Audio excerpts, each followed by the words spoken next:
여러분, 이제 갈라디아서가 1장과 2장을 거치면서 사도 바울이 자신의 복음의 신적 기원을 말씀을 하고 이신칭의에 대해서 설명을 하고 난 뒤에 이제 3장으로 들어와서 율법과 그리고 믿음, 또 행위와 또 약속, 이런 부분들에 대해서 이제 본격적으로 말씀을 합니다. 우리 안에 오늘 말씀을 읽으면서 한 가지 질문이 찾아옵니다. 너희가 왜 성령으로 시작하였다가 육체로 망하려고 하느냐? 너희들이 성령을 받은 것이 율법을 행함으로냐? 혹은 듣고 믿음으로냐? 왜 능력 행하시는 이의 일들을 버리고 율법의 행위로 돌아가려고 하느냐? 이 어리석은 자들아. 사도 바울이 2번이나 반복해서 자기가 사랑하는 백성들이 어리석다라고 얘기를 합니다. 질문이 일어나지요. 왜 갈라디아 교인들은 믿음을 버리고 율법으로 돌아가려고 했을까? 단순히 그들이 거짓 교사들이 그들에게 와서 교묘한 논리로 그들을 꼬리꼈기 때문에 이런 일이 일어났겠는가? 라는 것입니다. 예수를 메시아로 믿고 살면 되는 일인데 왜 거기에 또 율법을 얹어서 더 피곤한 신앙생활을 애써서 하려고 했느냐는 것입니다. 사실 바울이 갈라디아 교회가 믿음 외의 할례도 받아야지 네가 하나님의 자녀가 된다는 말씀을 들었을 때 이해가 되지 않았던 부분이 바로 이 부분이에요. 가장 쉽고도 넓은 길을 하나님이 자신을 통해서 갈라디아 교인들에게 가르쳐 주셨는데 왜 이들은 거기에다가 추가로 얹어서 하나님을 향해 가는 길을 좁고 거칠게 만들어 놓는 것인가? 라는 것입니다. 더군다나 너희들이 복음을 들을 때 성령을 받지 않았느냐? 성령 체험했다는 얘기예요. 사도 바울이 갈라디아 교인들에게 복음을 선포할 때 성령이 그들 안에 강하게 역사하시는 것을 바울도 보았고 갈라디아 교인들 너희들도 보지 않았느냐. 그렇죠? 그런데 그때 그 성령을 받은 것이 너희들이 율법을 행하면서 온 일이냐, 복음을 들으면서 온 일이냐. 너희들에게 믿음의 증험이 너무나 뚜렷한데 너희들이 왜 그 쉬운 믿음을 통해 하나님께로 가는 그 걸음을 버리고 거기에 이런저런 추가적인 율법과 할례와 온갖 유대인의 덕목들을 같이 가져가려고 하느냐. 나는 도대체 이해할 수가 없다. 그 얘기입니다. 그런데 이 교인들 안에 내적인 이유가 있었던 것 같아요. 오늘은 그 부분들을 좀 여러분들하고 살펴보려고 합니다. 예수를 믿는다. 뭘 뜻한다고 어제 말씀드렸죠? 예수가 메시아임을 믿는다는 거예요. 예수가 그리스도, 내 생명의 구주시요, 내 인생의 주인이심을 내가 믿는다라는 말씀입니다. 그러고 나면 그 뒤에는 믿음 따라 살면 돼요. 그 믿음 갖고 성도님들이 세상에서 잘 사시면 됩니다. 집 짓고 결혼하고 애를 낳고 직장 다니면서 그리스도인답게 살면 됩니다. 살려고 하는데 잘 안 되는 것 주님이 아셔서 우리에게 기도하면 응답해 주신다고 말씀하셨으니까 기도하고 그리스도인답게 사는 것이 어떤 것인지 내가 아직 잘 깨치지 못한 부분이 있으니까 성경을 보아서 하나님의 지혜를 얻으면 되는 일이죠. 그리고 이 과정 속에서 하나님은 우리 안에 성령을 보내주셔서 우리가 어떻게 살아야 되는지를 지혜로 가르쳐 주시고 잘못된 거 꾸짖어 주시잖아요. 그리고 또 예수님은 하늘에 올라가셔서 성도가 그리스도인답게 살 수 있도록 하나님 우편에서 중보해 주세요. 그러니까 성부와 성자와 성령이 삼위가 되어서 성도의 삶을 이끌어 주신다고요. 그래서 성도는 교회 와서 일주일간 그리스도인답게 살면서 가진 고백을 서로 나누고 서로 위로해주고 격려하고 또 예배를 드리면서 그렇지 지난주에 내가 이렇게 살았는데 더욱더 열심히 살아봐야지 하고 한 주의 삶을 새롭게 다짐합니다. 그러니까 이 성도가 사는 것은 밖으로 나가서 하나님 백성답게 살고 안으로 들어와서 그 살았던 삶을 축제로 하나님 앞에 영광 올려드리는 것이 이렇게 반복되어지는 것입니다. 그러니까 이것은 굉장히 쉬우면서도 어려운 것 같고 어려우면서도 쉬운 길이에요. 그런데 여기에 내 안에 들어온 거짓 형제, 마귀죠. 마귀가 꿰입니다. 이거 뭐야? 예수 믿고 사는 거 이게 다야? 뭐가 이렇게 간단하고 쉬워? 뭔가 예수님을 믿으려면 또 다른 경건의 모양이 있어야 되고 거룩의 틀이 있어야 될 것처럼 나를 꿰는 거예요. 이게 사람 속에서 움직이는 일종의 죄의 또 다른 본성입니다. 이제 두 번째 단계로 넘어가는 것입니다. 지금 열왕기하 5장에 보면 아람 왕의 군대에 나만이라는 장군이 있었는데 불치병 나병에 걸렸다 그랬습니다. 이스라엘에 엘리사라는 신령한 선지자가 있다고 자기 집에 있는 하녀가 가르쳐 줬어요. 그래서 그 하녀가 그 사람한테 가면은 장군님 나을 것입니다 라는 말을 듣고 엘리사를 찾아갔습니다. 엘리사가 직접 오지도 않고 자기 시종을 보내어서 이 나만 장군에게 얘기했습니다. 요단강에 가서 7번 몸을 씻어라. 그러면 네가 나을 것이다. 그런데 이 나아만이 이상한 반응을 합니다. 보따리 싸가지고 그냥 돌아가려고 하는 거예요. 그러면서 얘기를 합니다. 직접 와서 여호와의 이름을 부르고 내 상처난 부위에 안수기도라도 해줘야지. 어떻게 그저 요단강에 가서 씻기만 하면 된다고 사람 보내가지고 얘기하냐. 이 나만 장군 안에 지금 뭐가 움직이고 있는 것입니까? 너무 쉽다는 거지요. 그렇게 쉬운 일이면 누가 못 낫게 하냐. 첫 번째고요. 두 번째로는 치유의 역사가 일어나면 형식과 틀과 격식이라는 것이 필요하다. 당신이 내게 와서 상처난 내부에 안수해서 기도할 때 무슨 일이 일어나는 것이지 시종 보내가지고 일복권 가서 씻으세요. 그렇게 말한다고 역사가 일어나냐는 거예요. 여기에 우리 신앙의 함정이 있습니다. 바울의 복음은 대단히 쉬워요. 그래서 사실 이 바울의 복음은 이 당시에 유대인 크리스찬들이 볼 때는 굉장히 과격하고 급진적으로 보였습니다. 그래서 받아들이기가 힘들었었던 거예요. 너무 쉬우니까.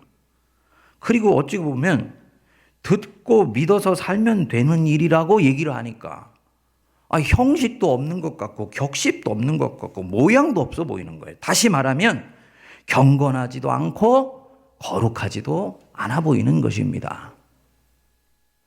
저나 여러분들이 거룩이라는 것들을 어떻게 이미지화하고 있는지 우리가 일정 정도 제가 질문하는 것에 답을 한번 해보시면 됩니다.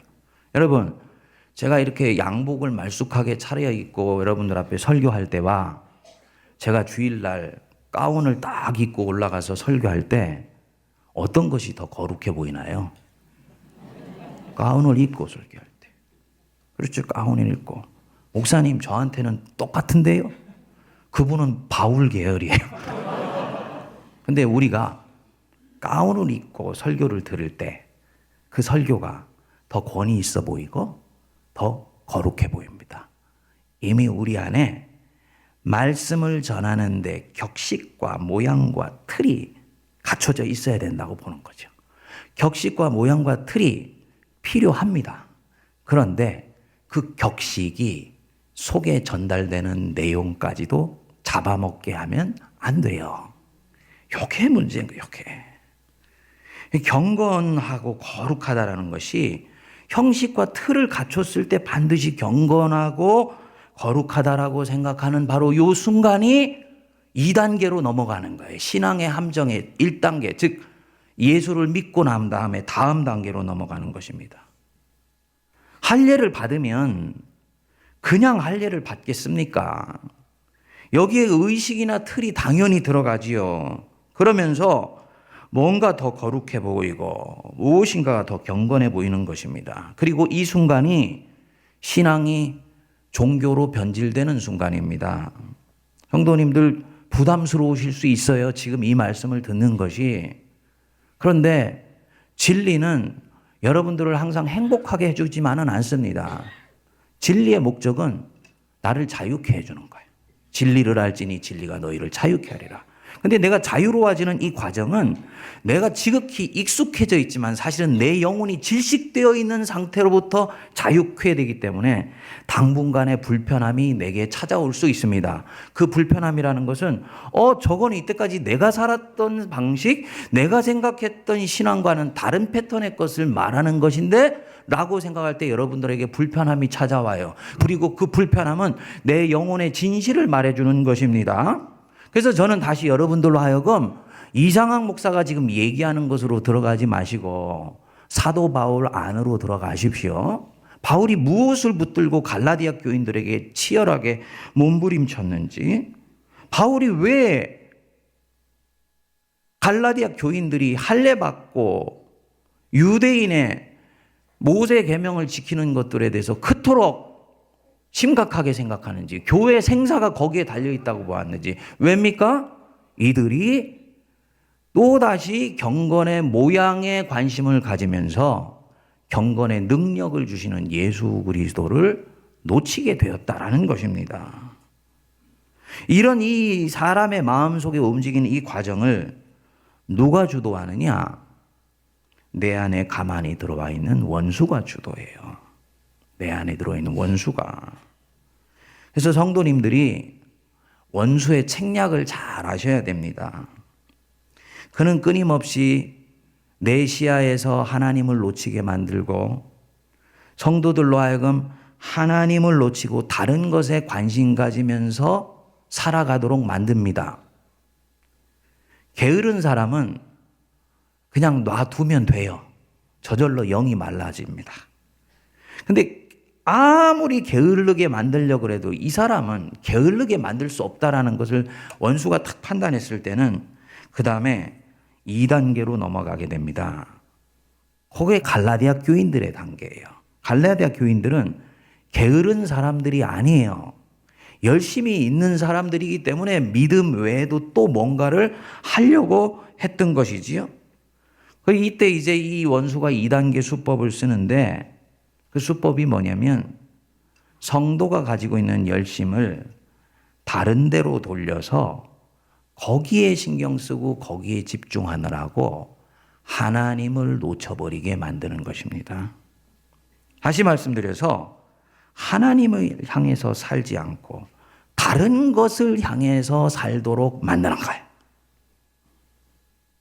그래서 그 다른 것 쫓아가느라고 거기에 시간 쓰고 에너지 쓰고 돈 써서 정작 비본질적인 것에 세월을 보내느라고 본질은 건드릴 시간도 갖지 못하게 만드는 것.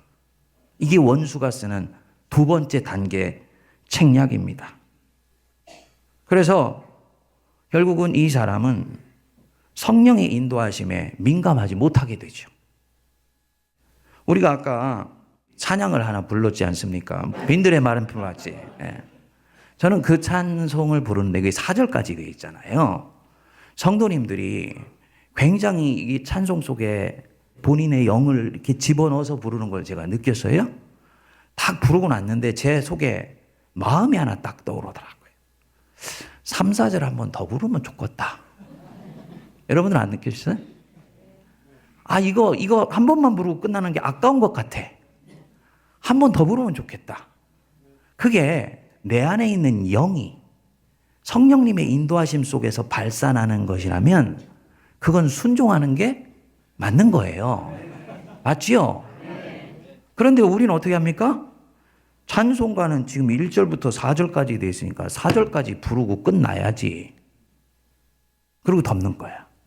하나님은 더 무어, 더 영광 받으시길 원하는데 우리는 우리가 지어놓은 규정과 틀에 집어넣어서 성령의 자유로운 역사를 제한한다는 것입니다.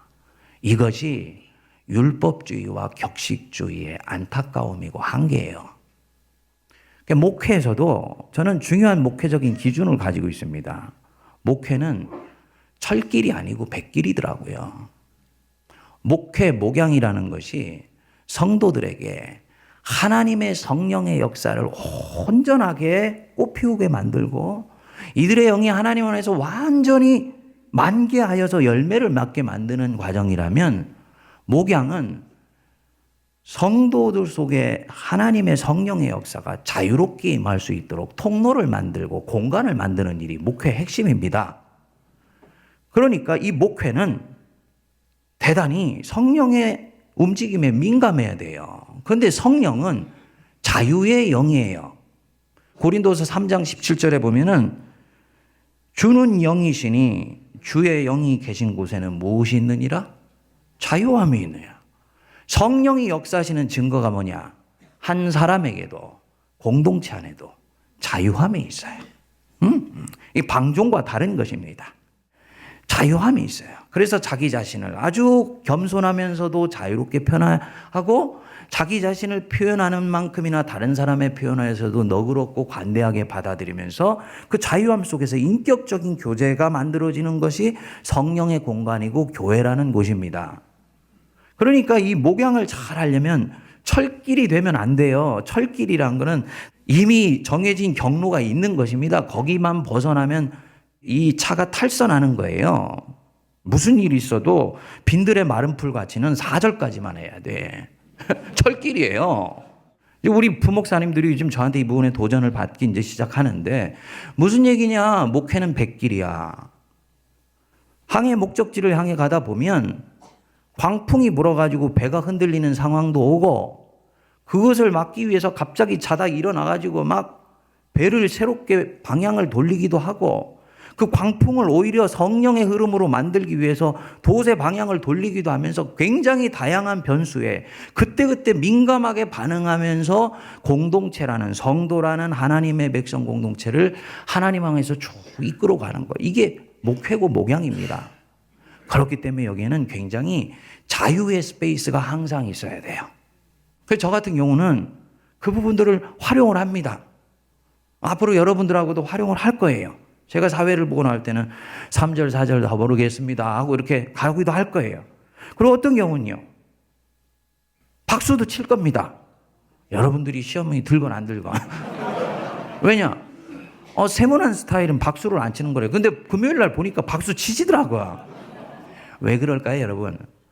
박수 치는 것이 좋기 때문이 아니에요. 내 몸은 성령의 인스트루먼트입니다. 이해가 되십니까? 내 몸은 성령의 악기라고요. 내 안에 있는 영이 하나님을 향해서 찬양을 하고 싶어 할 때는 내 몸이 같이 반응해 줘야 되잖아요.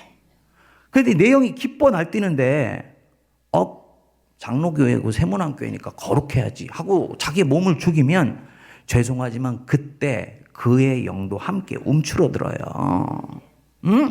그래서 기도할 때는 깊이 들어가서 기도하기도 하고, 하늘에 높이 계신 하나님께 소리쳐 기도하기도 하고, 유대인들은 그래서 기도를 할 때도 침묵 기도와 통성 기도를 항상 같이 한다고요.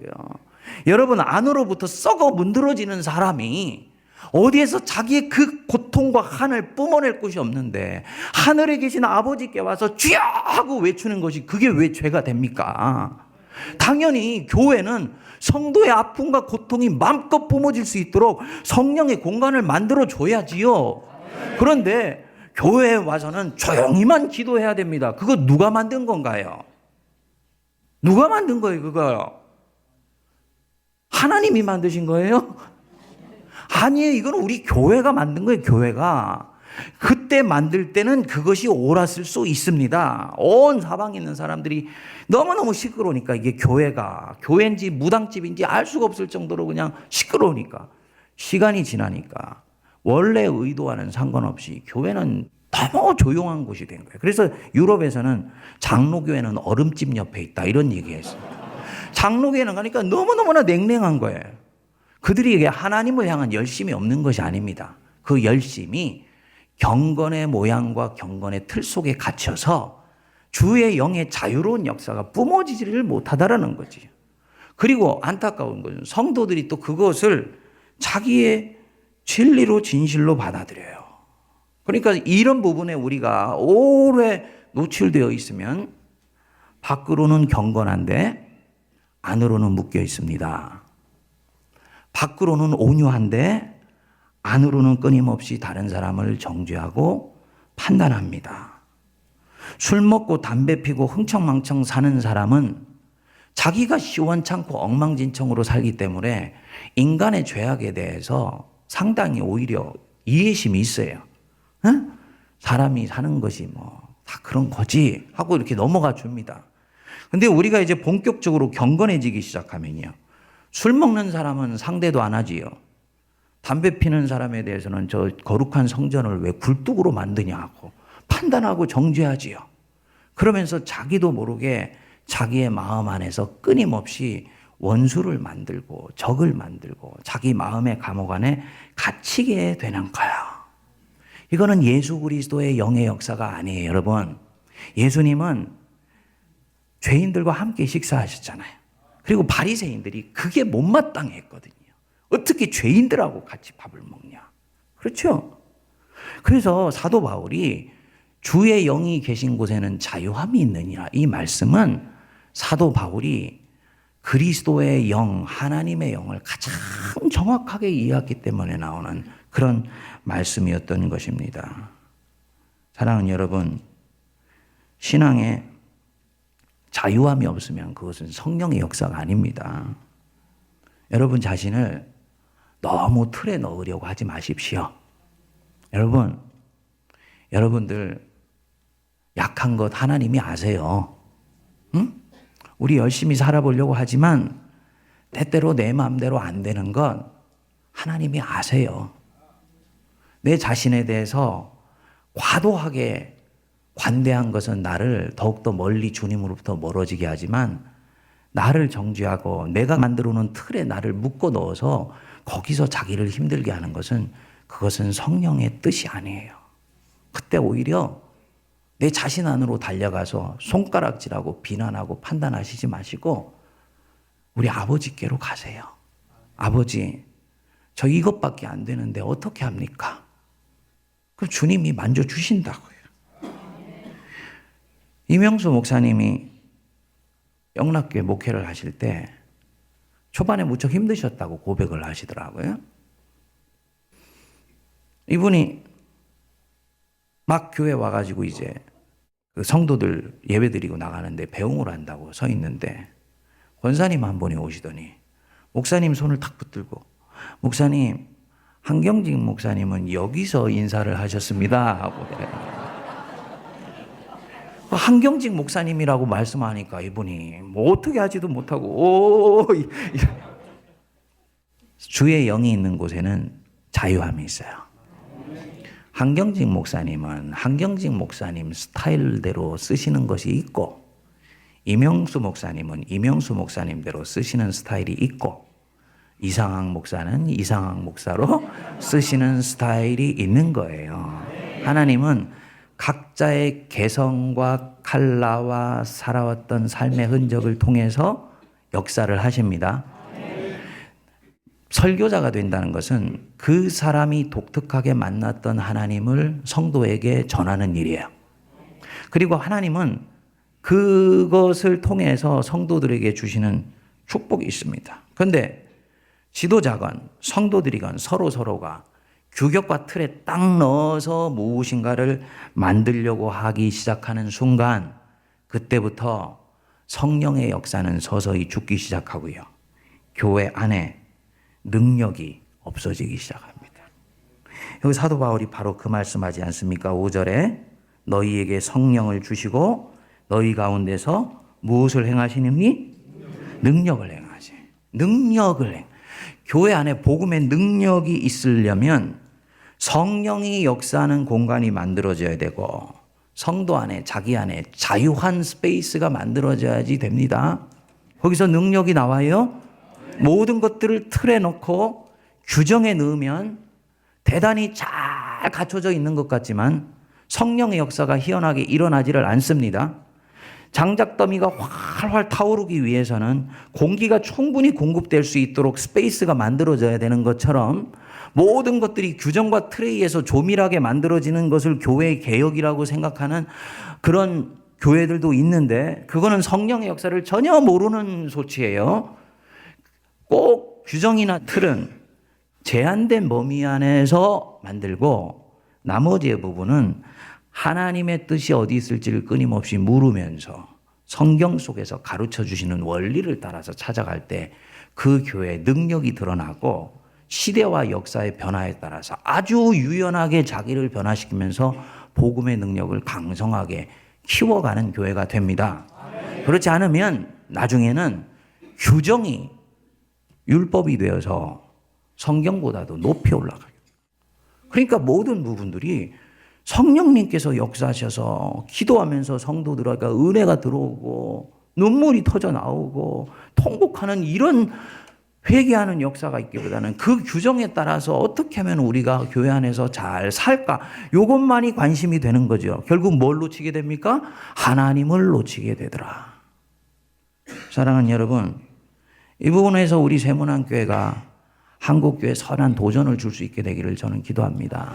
한국교회 지금 가장 넘어야 될 문제가 뭐냐면요. 130년, 140년이 되어 오면서 교회 안에 율법주의 신앙이 또아리를 틀었습니다. 이 율법주의는 죄의 항목을 극복하도록 도와줄 수 있을지는 모르지만 죄의 권세는 절대로 넘어가지 못합니다. 핵심은 죄의 권세에 있기 때문에 이 죄의 권세를 이기는 힘은 율법의 조항을 지키느냐 아니냐에 있는 것이 아니고 그 사람이 성령이 들어오면 그리스도의 영이 그로 하여금 능력을 주어서 더 강한 권세가 약한 죄의 권세를 극복하고 넘어갈 수 있는 힘도 주시는 것입니다. 그 부분에서 우리가 함께 하나님의 영이 우리 안에 충만하게 역사하는 그런 공동체, 그런 내 마음의 방, 영혼을 만들 수 있도록 함께 노력할 수 있게 되길 바랍니다.